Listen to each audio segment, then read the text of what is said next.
joined here with an ultimate catalyst. And, as we've been talking about catalyst over the months, it's about people that are committed to the learning and development and the overall wellness of others. And we say, we're all kind of that, but there are people who take it to a new level.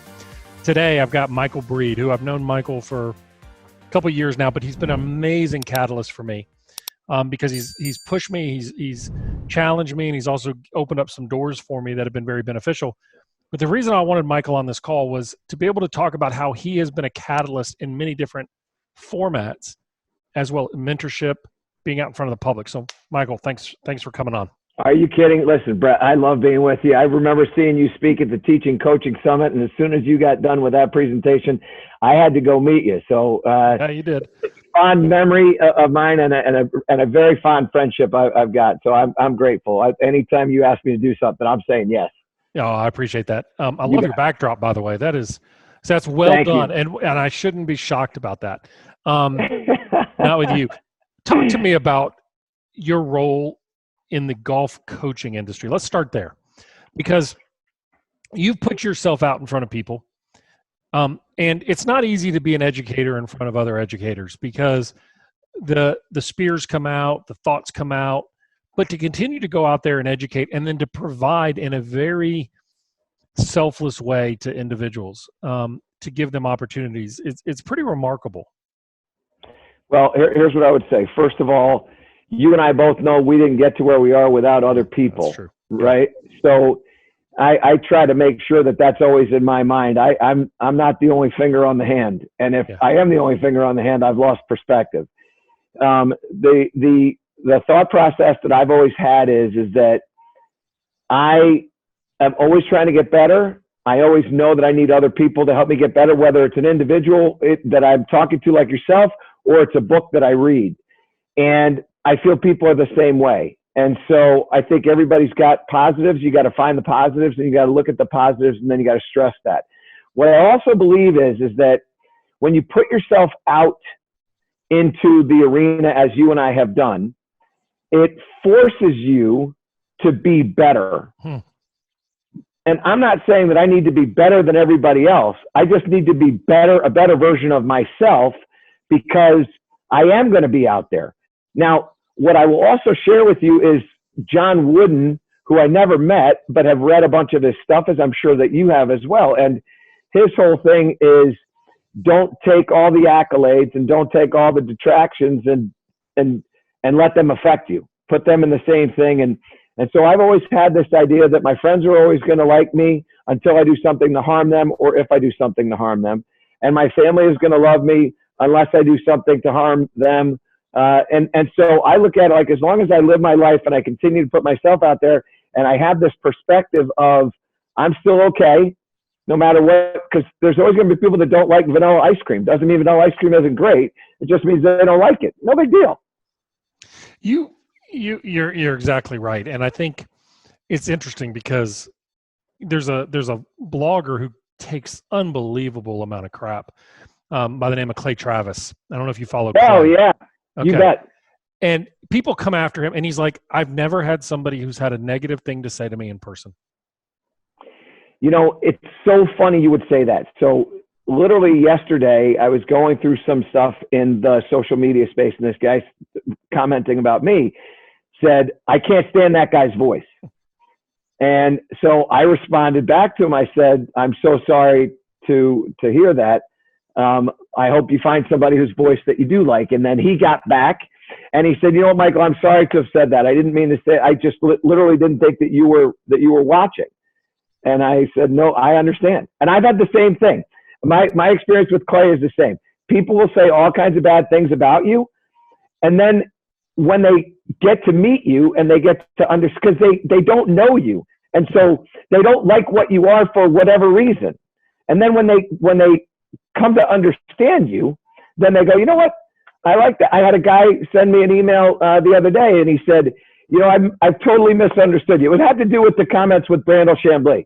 And he said, "Michael, I totally misunderstood you. And I now get what you're all about. And I really appreciate what you're doing." This guy was a golf pro.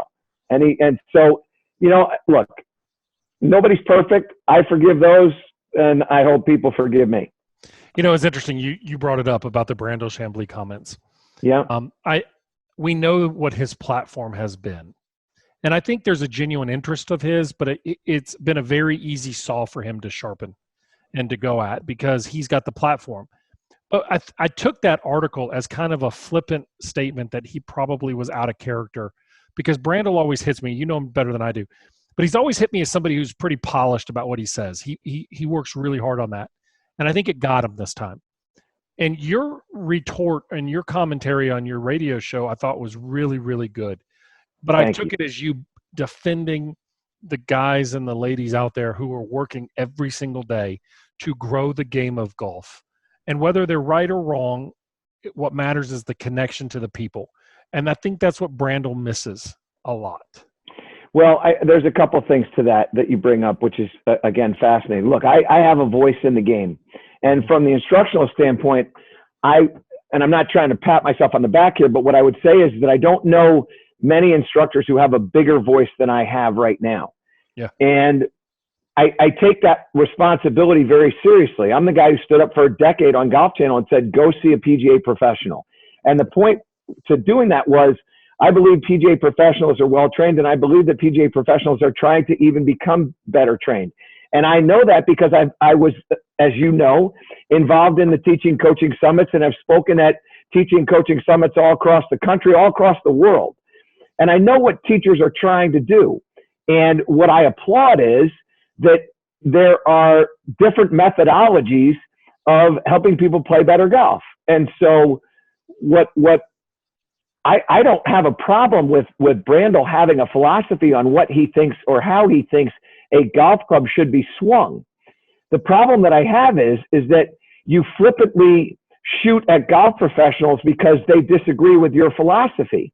And the fact of the matter is that I know that it's very common for people to say, like you did, I think he just spoke in, this was out of character for him. But it's not. That's true. Yeah, you're right. In his book, he wrote 5 or 6 years ago, he said the exact same thing about coaches. So he has felt this way. I just think that what he has now is he feels empowered. And he feels empowered because he has a couple people who I think are great coaches, Lucas Wall being one of them, who are great coaches who have said, hey, here's what you do. And now because of he's got some coaches that believe that what he has said is true, it now has empowered him to say, see, I'm right. And my response to all that is as follows. First, I've done my research. I know what I'm talking about. And I know what I'm talking about when it comes to his beliefs and where the beliefs came from. And I don't have fault with him hanging on to his beliefs. But what I have fault with is that you're trying to basically say, if you disagree with me, then you are wrong and an idiot. And well, that's the part. That's the cancel culture that we're in social media, right? It's if you don't 100% agree with me, I'm going to be louder and I'm going to get my motivated mob to embarrass you and to attack you and to make you doubt what you're actually thinking is right. And I would also say that we live in a world of and this is the irony to this. Don't offend me, and don't hurt my feelings. But if you don't agree with me, you're wrong. Yeah. Yeah. Which there's an irony to that because if I don't agree with you, then I've offended you somehow. Yeah.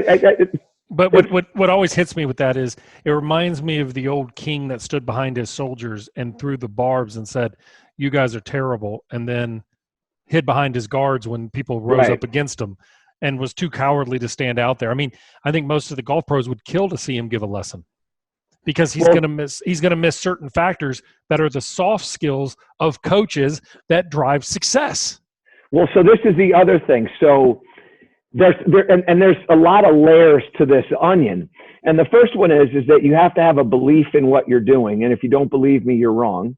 And the second one is that as a result of not teaching what I teach, you don't know how to teach. Well, the fact of the matter is, Brandel's not a coach. He's not a teacher. B, it's all he's doing, as far as I'm concerned, is telling me that water's wet. He's not telling me what happens with water, why you have to drink it, how it's going to nourish my body, all that other stuff.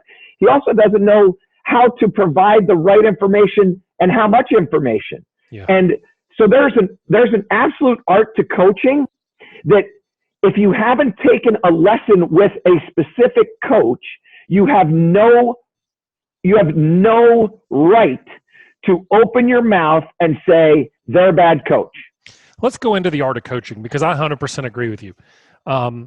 There's an ebook I just wrote called The 7 Sins of Coaching. And the number one is that we get caught up on strategy and we ignore the connection to the human being. You may see somebody and go, ooh, I got to fix that. But if you go right out of the gate, you lose them forever. And people can walk by you and say, I cannot believe he's not fixing that grip. That was the first thing I saw. But they didn't realize that you've had conversations, or they've said the last 3 coaches I've worked with, they've tried to change the grip and I don't want to change it. And they've given you some information. You're using your intuition and your knowledge to guide them to build their confidence up. What are the arts of coaching for you that are so important? This is a fascinating question. So the first thing to me, and before I get into that, I must tell you that within the PGA of America, we have always referred to our coaches as teachers. And about 4 years ago, I went on a quest to try to get our teachers now named coaches. And we have worked on that, and we have now PGA Coach or PGA.coach.com, whatever it is. And so coaching's a big deal to me. So here's what I would tell you. The first thing that I require from my students is the following. They've got to be honest. They've got to be honest with me. And in their honesty, my questions with them are, tell me about your life. How many kids do you have? Are you close to your wife? Do you do things with your wife? Are you close to your kids? Do you do things with your kids? Are you involved with their schooling? How old are they? Blah, blah, blah. Special needs, whatever it may be. Because what I want to do is I want to first create what is feasible. You know this better than anybody else. Creating goals for people that they can't attain will drive them from whatever it is they want to attain. 1,000%. And so for me, the first thing I have to find out is what's reasonable. I'll give you an example. I had a guy named Bronson Burgoon, plays the tour. He came to me a year ago. He just wanted me to kind of look at his golf swing and give him my thoughts. So I said, okay. And so I asked him I gave him a little homework assignment before, and that was to tell me what his goals were. And I didn't want like what I'm going to achieve in 2020. I just wanted goals as a whole. Mm-hmm. And his first goal was he wanted to be the best player in the world. That was his number one goal. He wants to be the best player in the world. So when he came to me and we started talking about his goals, I said to him, I go, you just had a baby not recently? And he said, yes. And I said, okay, now you said to me, you want to be number one in the world. And he said, yes, that's correct. And I go, okay, do you know what it takes to be number one in the world? And I said, before you answer this, let me tell you some stories. And I told him some stories about Tiger Woods and how Tiger Woods went about being number one in the world when he wasn't married and when he didn't have kids and what his day was like. And then I told him about Michael Phelps, who went 5 years without missing a day in a pool, no matter whether he was sick or whatever.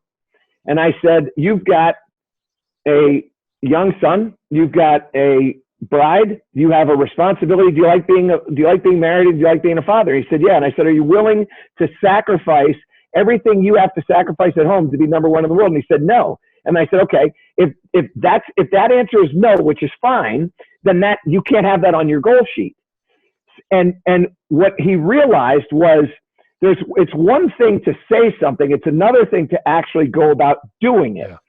And so for me, I need to know if I've got somebody that just had twins and they've got, 2 other children that are under the age of 4 and they don't have a nanny or some sort of help, and this guy's going to go and he's going to work on his game for 15 minutes a night while everybody's asleep. It's unrealistic to think that he's going to go from a 20 to a scratch. It's not happening. So part of being a coach, to me, the most important thing for me is knowing my student, which is the difference between coaching and teaching as far as I'm concerned, because I can write a book, have written books, and take this and go with it. But the coaching aspect is a big difference. The other thing is, how do they process information? Are they going to process it in a spatial way? I have two boys. My youngest is all spatial. If I want him to learn a sport, all I do is sit in front of a television with him and watch him watch. And at 2 years of age, we watched our first baseball game. And when we went out to throw a ball, you know what he did? And you'll understand this because this is what you did. He picked up he's a right-handed thrower. He picked up his left foot like he was a pitcher. And what dawned on me, because I'm a shortstop, what dawned on me is if you do that with a visual learner, all the action in baseball is a pitcher throwing a ball to a catcher. That's the action. Yeah. And so he thought that's the way you throw a ball. Yeah. And when I taught him how to skate, he got those inline skates. I didn't let him get on the skates. We put on socks. I had him watch a hockey game. And then he skated around the house in his socks with all the right moves. And then when he got to a point, he put the skates on, he took off like a bolt. His first time getting on the skates, he never worried about balance. He never worried about crashing. He never worried about falling or intimidation, or he just went. My other son's totally different. So those are the two things I find out. How do my students learn, and what is my student all about? First thing I tell you is, why didn't you tie his right arm behind his back? I mean, lefties make a lot more money and don't have to be as good. So you know what? I'm telling you this, and we were playing baseball today. We have a T-ball. He's 6. Yeah. I make him hit balls on the right side and on the left side. Good. And I have him. I am a natural right-handed thrower, a right-handed golfer, but a left-handed batter and a left-handed hockey player. And my left-handed golf swing is 10 miles an hour faster than my right-handed golf swing. Really? And so all I do is when we go hit balls, I make sure that I hit.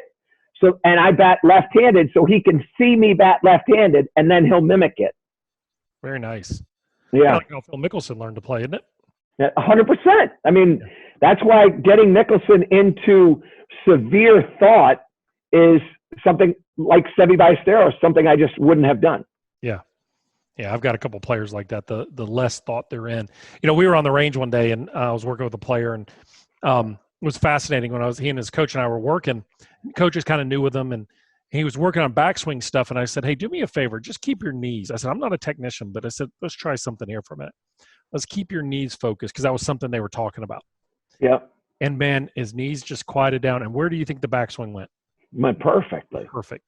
Yeah. I told the coach, I said, you got to be really careful. He's an athlete from other sports. His hands are so aware of what he's doing up there that he gets lost. I said, stay on the lower body for a while and let him build that confidence and let the superpower come out. And I think that's a little bit of what you're talking about with coaching. 100%. 100%. Who were the mentors and catalysts that you had? I mean, you've been around golf royalty. You've worked at Golf Royalty. I mean, it's that week of us listening. Yeah, Masters. Yeah. Yeah, the Masters. I want to come back to that and let you talk about what you can talk about with that. But okay, who were your mentors? Who were your catalysts? So, first of all, let's stay away from golf for a second. My catalysts were my coaches, and I've had so again, not trying to pat myself on the back, but sports spoke to me. So I've played in high school. I have played hockey, squash. Well, I should say in high school and golf and college. Hockey, squash, football, soccer, basketball, baseball, golf.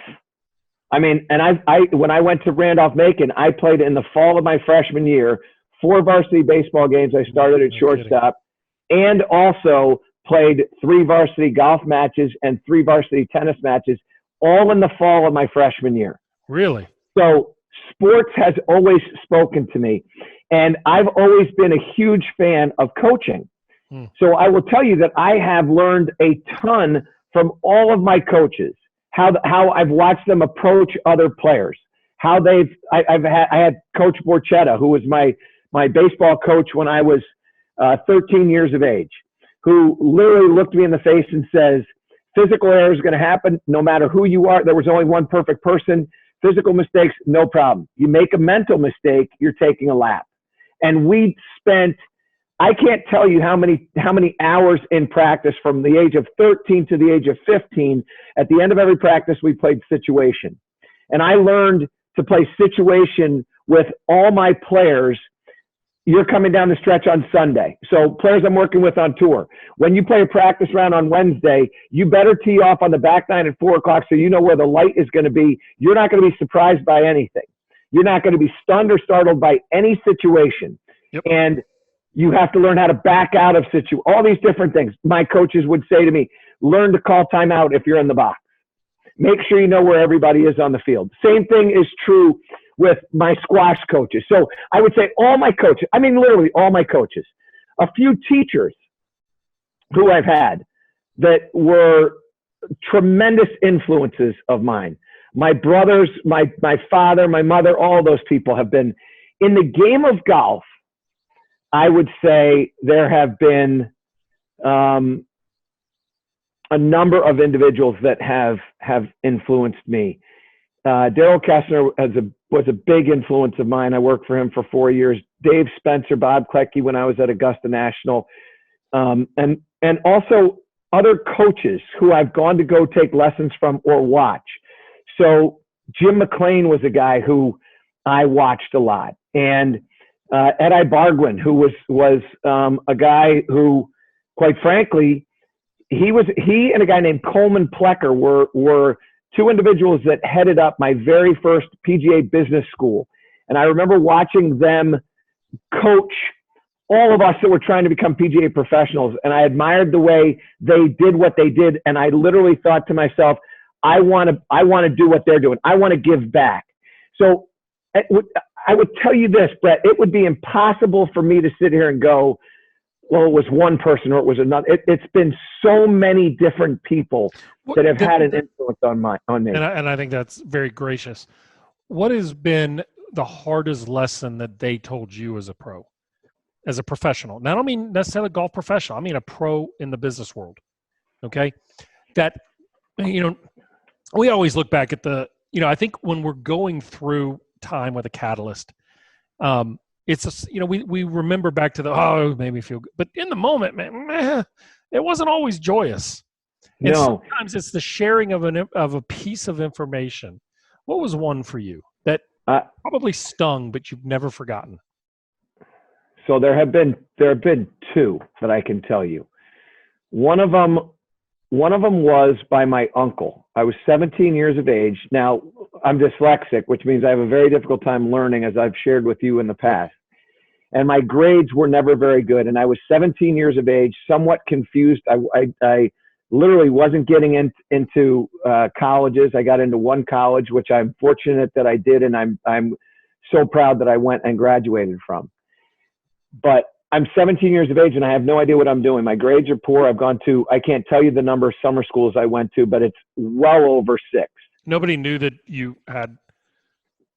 Well, they hypothesized to it, but they didn't really know how to deal with it. It was more like back to water's wet, not here's how you work around this. That was stuff that I kind of figured out.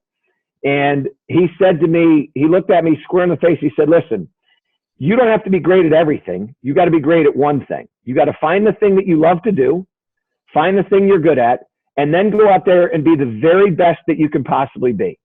And it's not going to be an easy road, and there are going to be times where it's going to be difficult, but if you're doing what you love to do, you're going to be fine. And if you want to be a janitor, be the best janitor, have the cleanest hallways, the cleanest toilets, whatever, and you're going to be fine. And all you have to do is find what it is that you want to do. And that was such a relief to me. The other thing was it that you were, before we go to the second thing, okay. I'll come back to it. Was it because you're trying to be great at everything? Because that's the thing that kids have a struggle with today. We expect our kids to have 33s on the ACT, to have a full social life, to be a 3-sport athlete, to be in the math club, and to also hit every other indicator that we have. Yeah, I would say that what we end up doing is that much like golf, right? You get done playing golf, and the the first question that you ask yourself is, okay, where could I have made that better? I could have made that putt there if I hadn't missed that chip shot. So we have, for some reason, you know well better than I, we look back at the negative.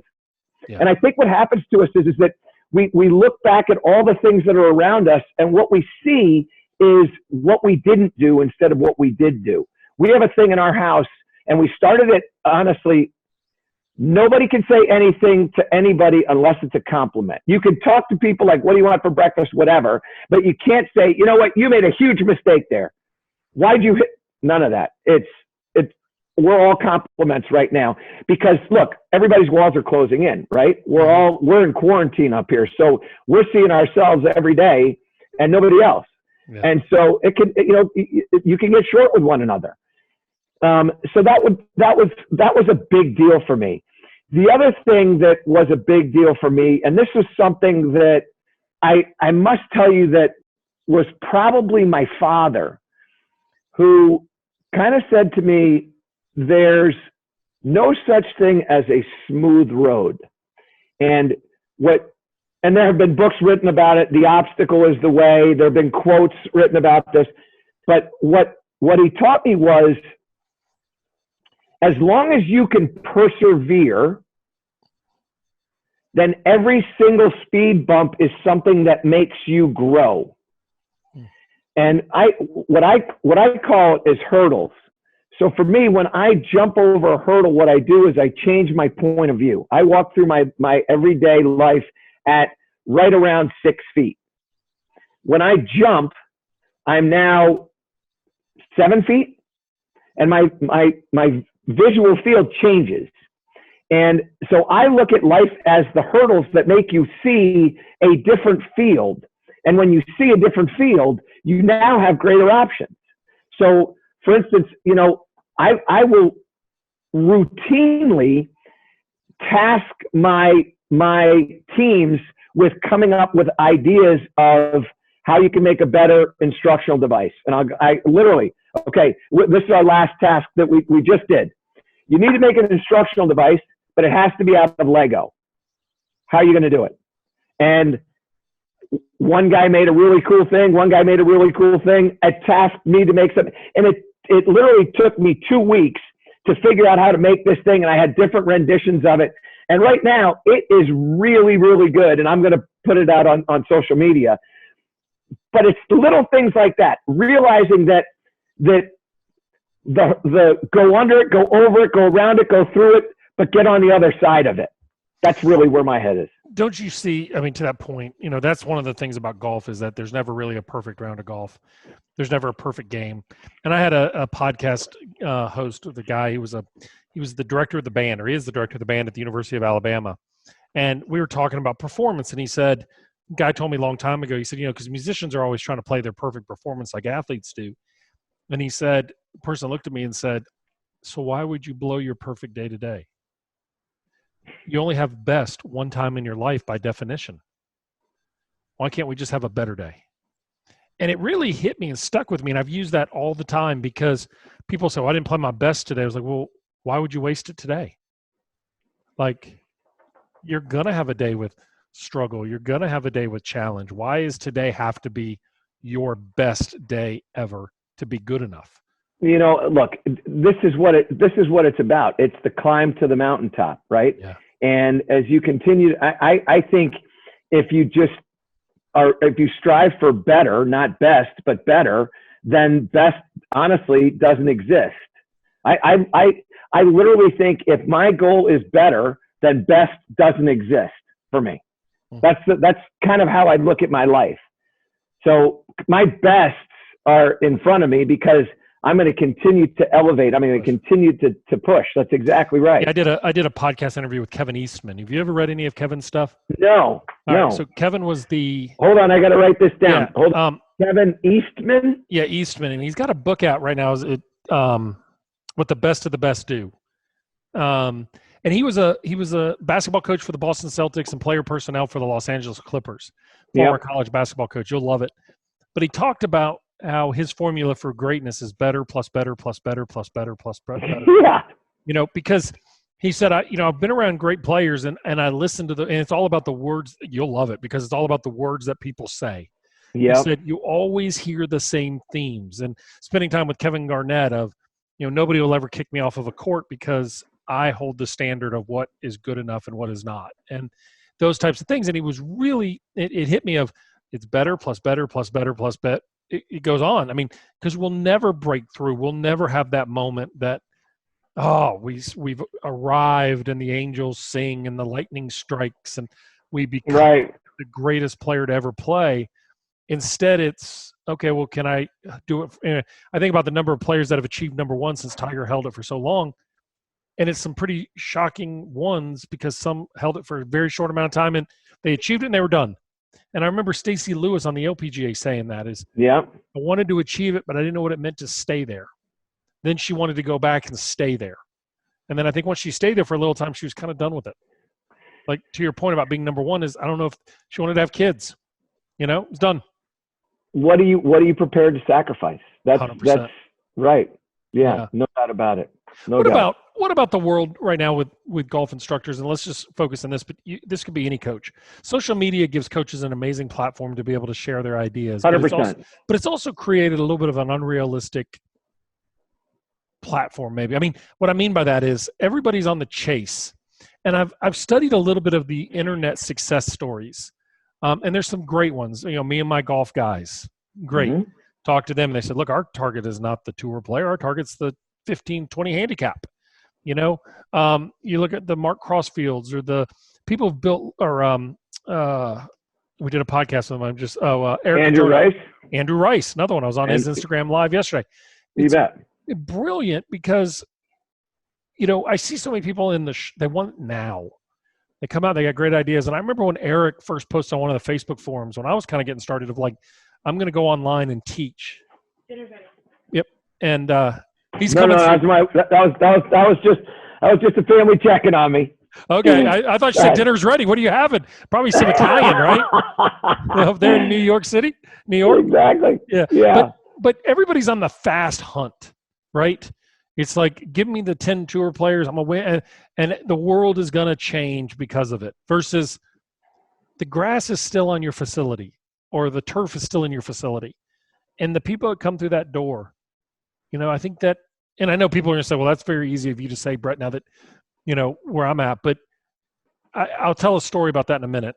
So what do you see about that? Because is the PGA teaching how to manage all the new social media? I mean, it is dynamic. I mean, well, here's what I would tell you. What I would tell you is that there are some teachers that really are trying to help people play better golf. And then there are some teachers that are trying to figure out how to master instruction on the internet is the easiest way to say it.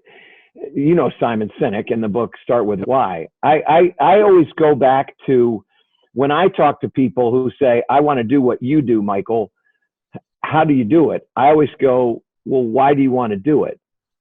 And what you find out is that there are people that do it because they want fame. And then that goes into well, okay, so you can be famous. There's a lot of, Jeffrey Dahmer was famous, but that was not really a great story, right? So why do you want to do this? And the guy that tells me that he wants to help people and he wants to help more people, right? Like an Andrew Rice. Andrew Rice is doing what he's doing because he truly loves it. Yeah, he does. And Andrew Rice, the guy who I've had a lot of conversations with, as I'm sure you know, and Martin Chuck is another guy who, same guy. So when I see those guys, I want to help those guys because those guys are doing great things for golf. What I will tell you is that I don't know that the PGA of America is necessarily going out and saying you need to do this. I think that the world is, Tiger Woods was talking about the 2019 or 2018 Tour Championship. And he said, the game of golf has changed since I've come out. Now imagine this. The game of golf has changed since I came out because when I first came out, everybody clapped. Now everybody screams, and everybody screams because they can't clap, and they can't clap because they're holding their phone. I don't think first to go to the phone. I don't think, hey, take this thing and videotape this. That's not where my brain I'm not is. that way either. Yeah. But that's the way the younger individuals are. So they're all into the grab the phone and they want to document everything that way. And so I think they're just used to it. And as a result, they do it. Now, what I will also tell you is, and particularly during this time of what I'll loosely call quarantine, I have seen more instruction on in social media than I've ever seen in my life. And believe it or not, a lot of it is coming from not just coaches, but also tour players. Yeah. And tour players are doing it because there's a motivation from their sponsors. Hey, you know what? I want Luke Donald to get out there and share some secrets of short game, and that's going to be brought to you by whomever. So I think there's a whole lot of pushes out to this, and I think there's a whole lot of, I use it again loosely, influencers, and the influencers are trying to influence people, and the motive is different for everybody. Yeah. Interesting. Because the reason I ask is, when I started on this, one of the challenges for me is I wanted to know if my thought process and my perspective held water. And for me to do that, I wanted to see success across different levels. And I had kind of what's changed. Nothing's changed with my one-on-one coaching or my tour player coaching or Bama. That's the reason we launched Catalyst, is one of your colleagues sat down and said, you do a lot of work for players, but you seem to come alive when you coach coaches. And I was like, that's a good point. And Basham in my office, that's when we came up with the Catalyst School. Basham's great too, by the way. I know, but he's listening to this. Okay, so listen to me. I have never talked with him, and I need you to make that connection because I have known him for a long time, well over a decade. And I've not had a chance to and I've consumed his stuff, and I think he's fabulous. But I've never had a chance to talk to him, so I would love to.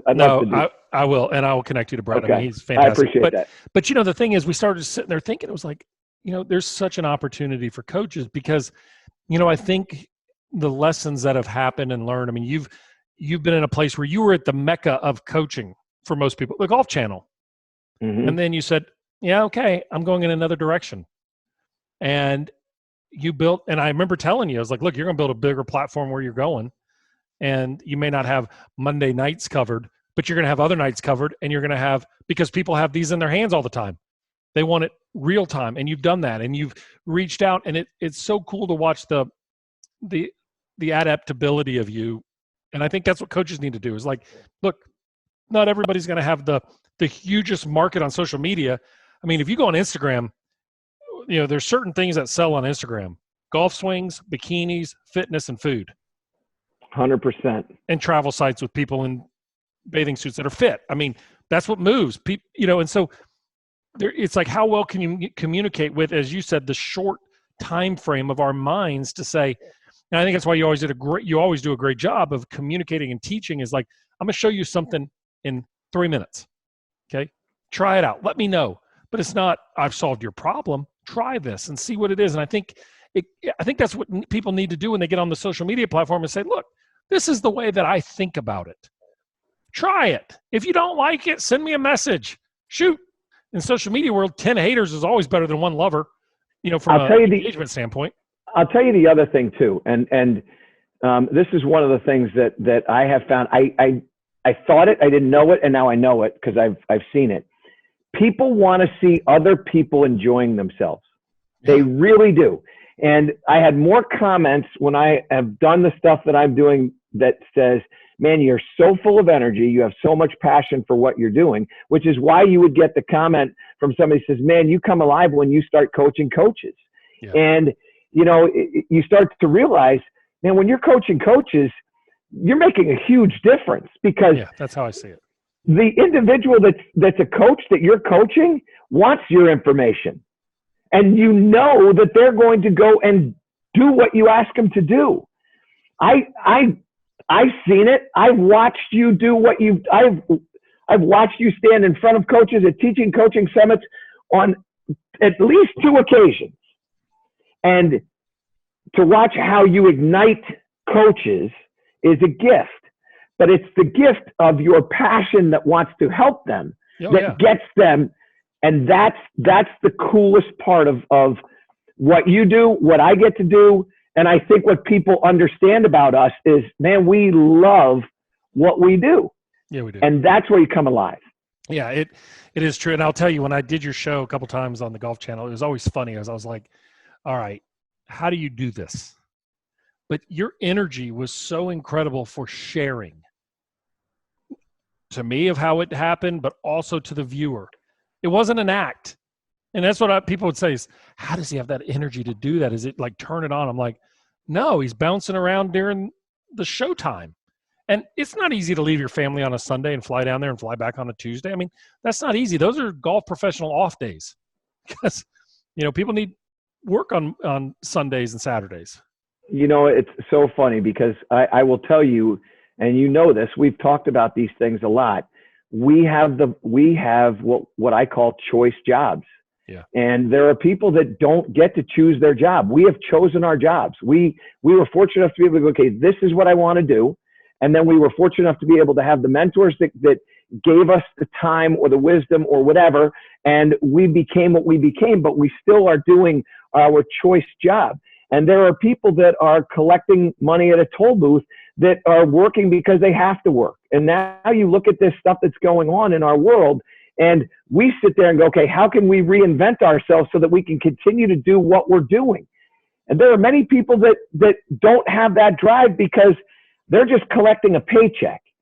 Yeah. And if you're fortunate enough to love what you do, and you can't have the energy and the passion and the drive and the desire to be able to continue to do it all the time, I frankly feel sad for you. That's honestly how I feel. I feel I'm disappointed for you. So that's really the thing. Yeah. I mean, look, I think that there are people like us who are wise enough to appreciate their situation, and that is that they get to wake up every day and do something that they want to do, and they're well aware of individuals that don't get to do that, and there's that compassion for that individual, which is what I think humanizes us and wants us to try to help others. That's what I honestly believe. Yeah, I agree with that. Real quick, last question. What do you see? Golf in the state of Alabama has been deemed essential. Okay. If it got into the gray area of exercise and recreation, and I'll tell you what, it has been phenomenal to get out there and play golf. It has been, we're following all the rules and we're doing everything right. And as a club, we're handling everything right. I will tell you, putting with a raised cup, a lot more fun. It is so much fun. Oh, man. It requires less. I'm sure you've shot some of your lowest rounds ever. I shot 3 under Sunday. Yeah, of course. Now I hit 16 greens, and the only bogey I made was a 3-putt. And probably how do you 3-putt? Well, you must that's hit a whole the other first putt story. too hard. Okay, no. Okay, all right. What happened was we play a game where we call our 3-putts whipped creams because it's whipped cream on crap. Yes. And it's a cumulative effect. So your birdies are cumulative in points on a 5 and 2 type of game. In the trash, well, we had already doubled. Blackburn and I were playing 2 friends of ours. And Blackburn and I were down, and he hits it to an inch on 17, and which is a par 3. And so I'm 20 feet behind the hole because he told me I misclubbed. And he's like, you just bloody don't listen. But anyway, right. I hit it, and I'm like, I'm going to make it and just trash these guys to death. And it missed the cup by a millimeter, and it ran out 6.5 feet. And they were all talking. None in our group had a 3-putt all day. And they're like, here it comes. And I just mentally was weak, and I missed it. And I can't believe you went mentally weak. Oh, I go mentally weak all the time. Oh, yeah, I do. Not in the golf course. And so, but I shot, yeah. It was funny. We came back in our group. We had 14 or 15 birdies in the foursome. But only one putt, we all added up. Only one putt probably wouldn't have gone in. And it was so cool to watch the aggression that we putted with. Yeah. It was really, I'm telling you, I would teach everybody to play the game that way. Interesting. It's fun. We were hitting dead center from 8-10 feet like it was nothing. The pace on the putt becomes a little bit a little bit faster. They There's were no question maybe about a it. quarter degree faster, but none would. Yeah. But we had a rule in our group that if it hit and bounced off further than a putter, it didn't count. Oh, that's a good rule. Yeah. So we said, look, you can't do that. But Blackburn pitched in from about 100 yards out. Wow. He was like, man, it is really neat. And he goes, you and I've talked about this, putting something in the hole to practice. I'm like, yeah, it works. I said, Yeah. you should teach all your juniors to play that way. It's more fun. It's easy. And it's like learning to bowl with the bumpers. As you get better, Yeah. the bumpers, they're still there, but you never even touch them. Yeah. Yeah, it's interesting. No, up here, we're not in the golf. Y'all are in danger area. Yeah. Yeah. And so there've been a lot of courses that have closed. The state of Connecticut has said you can stay open, but there still have been courses that have closed. I agree with you. I think that golf, look, we all know that it's a great walk. Yeah. You're out there, it's a great walk. It's the camaraderie. You think about all of that. I mean, the game's a special game. There's nothing like it. I just don't believe there's another sport like it. And I think that it's times like this where you start to look at all the things that you can't do, and then the appreciation for the game of golf is big. And what I will tell you is that I think this is the time, these situations, you form habits. And I think that if we can continue to keep golf courses open when other things are closed, I think this could be a great thing for the game of golf. I think that people will form the habit of going to the golf course and falling in love with the game. And who knows? I mean, I think we build more golfers through this, and I think it can be a very, very positive thing. I agree. I think you hit me when I was talking to you. You know why I think I played better? I didn't feel like I had to hit it as close. That's probably why. Yeah. I mean, I was thinking about it the other night. I was like, man, why did I shoot? And I was 4 under when I 3-putted and didn't birdie the last hole. And I was like, I didn't really care. I knocked 2 to kick in range. That, we were a little generous on that because it was like, look, okay, you're an idiot if you miss this. I mean, it's inside of a foot. I mean, but it was really cool because it was just the freedom of hitting shots and knowing that I could make a 30-footer with no problem. Yeah. I believe that every putt I hit, I had a chance to make. Yeah. It was interesting. It's, look, I think raising the cups, I've been against that. I haven't thought about it the way that you've thought about it, but I've thought about it from the guy who's mowing the green and how hard that is because you got to take the cup out and you got to put it back and all that. But you know what? I mean, maybe there's a way to doing that where you take a swim noodle and you put it around the flag, but you raise it a little bit and it gives you just a little bit, just say hit the swim noodle. I mean, who knows? Yeah. We had a hole-in-one in our group. Of course, it didn't count. Not in our group, the group in front of us. See, and that's why I'm against it, because if you do get a hole-in-one, you don't get a hole-in-one because it doesn't go in the hole. He still bought drinks for everybody, so it was nice. And everybody in the group, they petitioned the pro shop and said, please, it was going to go in. It stopped on the cup. Wow. And they're like, no, it doesn't count. And we're like, it was the guy's first one ever too. So, but that's okay. He's a Clemson football fan, so he deserves to not. Hey, Michael, thanks so much for your time, and listen, I really appreciate it. I am a big fan. I love our friendship, and I appreciate it. I've learned a lot from you, and I appreciate all that you're doing. Anytime you need me, you got it. I'm in. U.S. Open still going to be in. What's the deal? U.S. Open will be in September at Winged Foot. And beautiful September, that time of year, though, isn't it? It'll be beautiful. I think that there'll be one challenge as all these events end up going to the fall, and that is daylight. And when you have daylight issues, you have to. I cannot foresee the U.S. Open having a field. I know they've already cut it from 156 to 144. I can't imagine that it's going to stay at 144. You're talking about. It basically is 2 extra groups on either side when you go from 56 to 44. And I don't think at 44 you're going to get them all in. I think you can't ask them to play faster when the conditions are tough too. So and the conditions I think are going to get tougher because you get those cold nights. Yeah. And so when you get cold nights, it takes a while to get up to a warmer temperature. That golf course is going to play very long. It won't be fast like it would be, say, in June. It's going to be, I just think they're going to have to cut it. I think they have to go to 132, maybe even 120. Yeah. Well, it's still the, I didn't ask you about Augusta National. People who are listening to this, special place, greatest memory. So, oh man, look, Augusta National it's the most revered place ever. Yeah. I think it makes Yankee Stadium and Fenway and all those great parks just kind of, you step aside.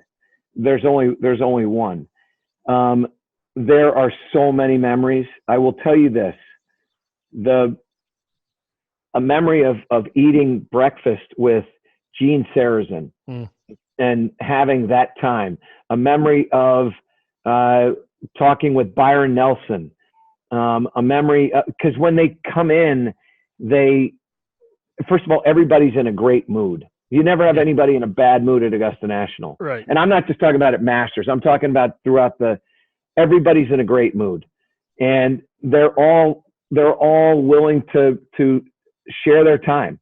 So Terry Bradshaw comes in and asks for a triple extra large glove. And while that's going on and you go and you find one, which nobody has a triple extra large glove anyway, but you find one, he then wants to talk with you about you. How'd you get here? Blah, blah, blah. Rick Pitino. I mean, you can go on and on and on and on and on. But what I can tell you is the memories to me are always about the people. And